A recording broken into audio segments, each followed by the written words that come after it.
And so we get to see Brock running around. We saw it's in the teaser. What? Brock running around, yeah, being all Brock-like, looking very studly, and again the animation, his face looks so great, like a lot of character. And we all know that I'm the Brock fan, but in the middle of the episode, you did say, I mean, he looked pretty good. Yeah, you were crushing on him a little. I was just pointing out that he, and it was mostly because I was deprived of the Monarch in this episode. Which, by the way, what's happening with him? Where is he? Is he okay? I need answers. I know you like how they just brushed over that. They didn't even talk about it. Not okay. No mention of the Monarch. Anyway, so we see Brock running around. It's actually one of the teaser screenshots that Jackson posted on his blog before 4.2 premiered. And they're like, that's very Tomb Raider-y setting. Yeah. And they... trying to break in somewhere. Yeah, and Brock is really annoyed with his partner, who is this really skinny guy who has like a helmet on the whole time. And something over his mouth so you can't hear what he's saying. Yeah, and I think that guy's gonna be back. It's funny because they made such a point of not identifying him whatsoever that I feel like... And he lived. Yeah. Very important. It's gonna come back to that. Yeah. So, they also referenced a late 70s technical school in New York called Albert Merrill School. And we watched the commercial on YouTube. It's pretty funny. Really awkward. This guy, like, walks this girl and then talks all formal and robot-y about... It was, like, from the 80s or something. Yeah, right? It was from the late 70s, actually. And it was like, you can be a computer programmer for IBM computers. It was really great. We'll post a link to it so you guys can see it. And we're supposed to know the guy is a noob. He's like a young new recruit. So he was too skinny to be someone surprising like Dermot or something. Oh yeah, definitely not Dermot. Anyway, although incompetent enough apparently. True. Cough cough. And of course Hank wants to be in Sphinx. And then when he tries to join up, Hunter calls him Heidi and. It's pretty amazing. He gets a high top fade from Shore Leave, like Kid and or Play from Kid and Play. If you're not familiar with that, we're also going to link to that because it's really funny. It's a lot of a very big square fro situation. Yeah, it's a high top. Are all people familiar with the high top? The cool kids? I feel like if you were around in the 80s/90s, you know about the high top. I had not yet visited this planet. Well, you were kind of removed. Meh. They're going to think I was, like, in a cult. Homeschooled in a cult or something. Or you were, like, in an asylum. For the gingers. You know nothing. And so Hank goes through all his tests for Sphinx. It's a really cool montage. Love the montages. And he's actually pretty good through all of it, right? Yeah, he's pretty damn awesome at it. And it's funny because he does this speech of like, I've been in all the countries, including outer space and Atlantis and somewhere else, like Boombadoo or something, wherever it was. Boombadoo. That's the memory in my brain. I like it. And then, I've battled this and this and this, but the thing is that he died 14 times before this. Also, when Hank is doing his testing to be part of Sphinx, they put him in the memory eraser machine. Yeah. And he comes out and he knows exactly what's going on. He says hi to Brock and everyone's like, what? And then he pulls off his hat and he's like, easily avoided by the old tinfoil in the head trick.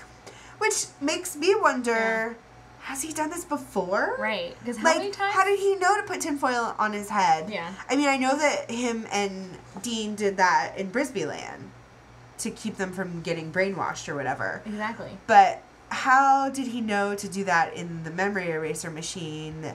Has it happened before? Right. Does he remember things that he's not supposed to remember? So Dr. Venture takes Dean to go meet with the Dean of Admissions at college, which Dean thinks his name is Dean, and it's really cute.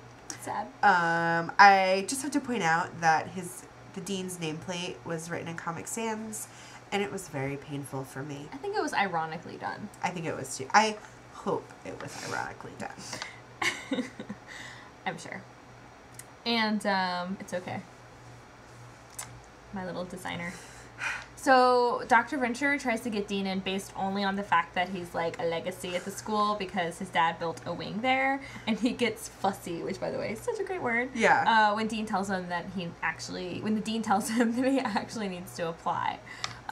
So. Yeah, and he was like, but my dad built a wing of this school, and he was like, a wing that you blew up.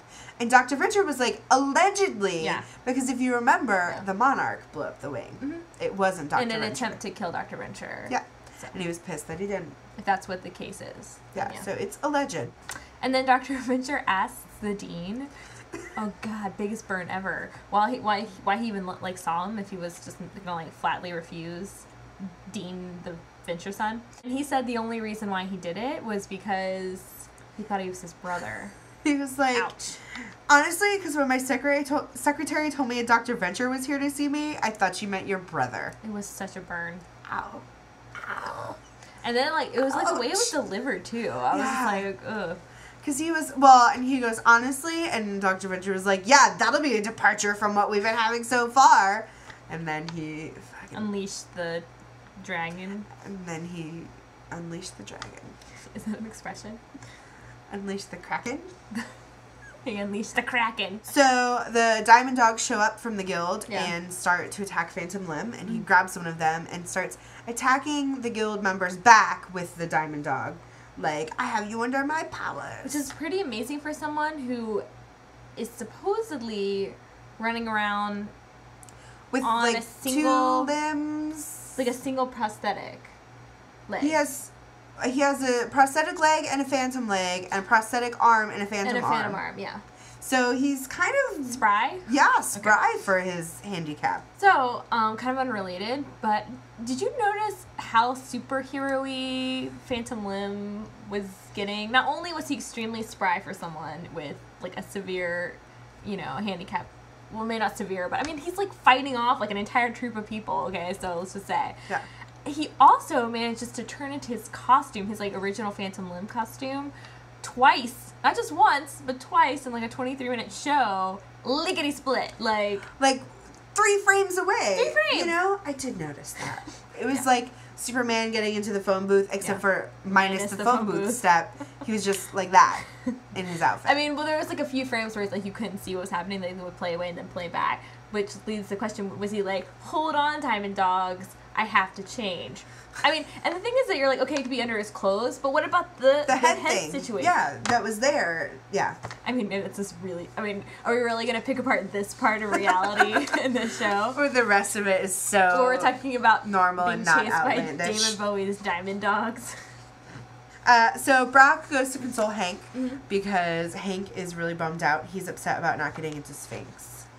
And Brock, they have a really, really cute moment. Yeah. Brock says to Hank, you don't want my life, Hank. This job is not all it's cracked up to be. I've been at this for 20 years, and what do I have to show for it? A metal plate in my chest, Vatican karate gorilla blood on my hands, and a footlocker full of man-bro miles. But, I mean, it's kind of sad because you want at least the character that's, like, one of, like, 2 characters that's actually good at what they do to be kind of happy. Yeah. And I know that he has fun, but... He likes what he does, but he's saying that, like, he really has nothing to show for, like, his life's work. Yeah, but he has 2 almost semi-well-adjusted boys that have died a couple times. But other than that... It's just 14. Well-adjusted. I mean, he has made them not... Like, they have a better chance than Dr. Venture had. Oh, yeah. They might be quasi-normal in adulthood. I mean... If they make it. Quasi. Also, can we talk about how these were both Jackson Publick episodes, and there was a lot of Doc in there, and it's starting to get hard to tell the difference between the two. They're writing so similarly now that it's really hard to... There are parts of... I mean, and I'm sure that, like, it's not just Jackson doing it by himself. Like, I'm sure that Doc is, like, throwing in ideas and input and stuff. But it's you can usually tell really a Jackson and a Doc episode like night and day. This one is action, this one is feelings. Or if they're mixed, you're like, they both wrote it. Or they wrote it together, So it's surprising for us that they're getting so close that it's almost like we can hardly tell. So back to Hank. What else is there? He passed the Sphinx test. Look at us. Okay. But Brock said that he needed a high school diploma in order to be in Sphinx. Mm-hmm. And then the high school diploma prints out.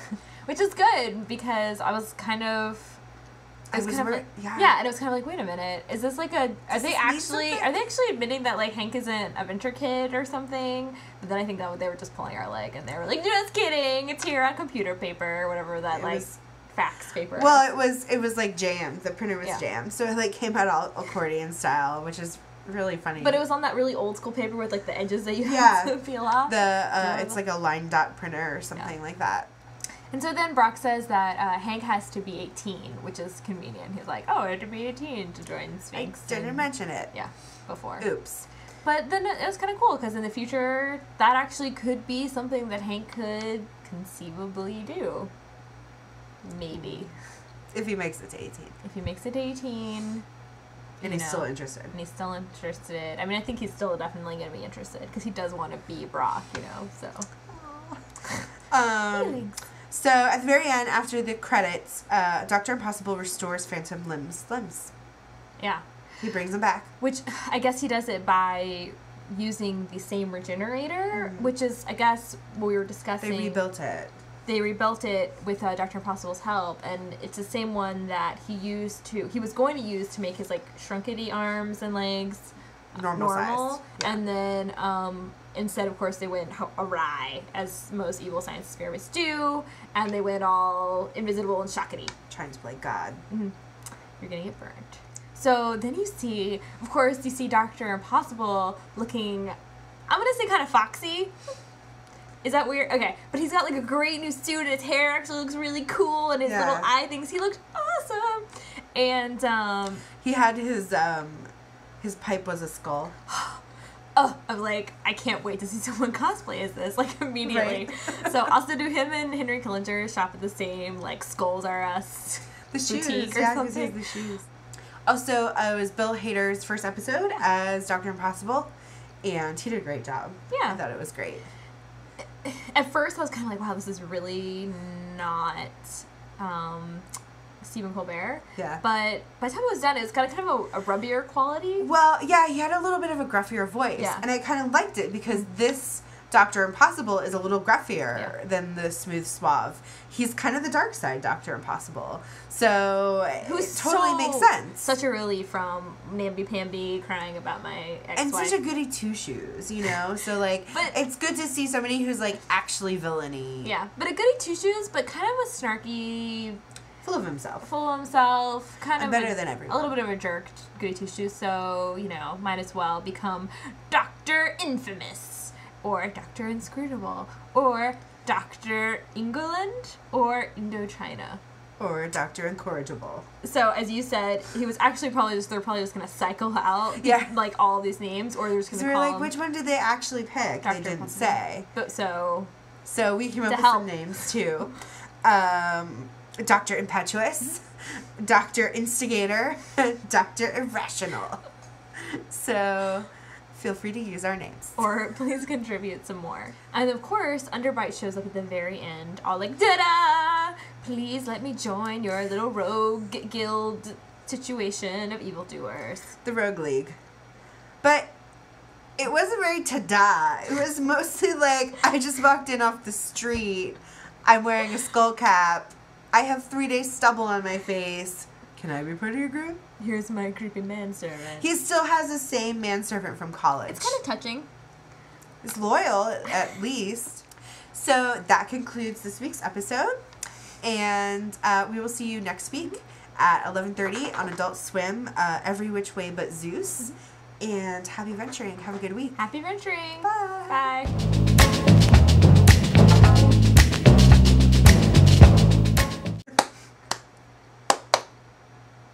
Stop it.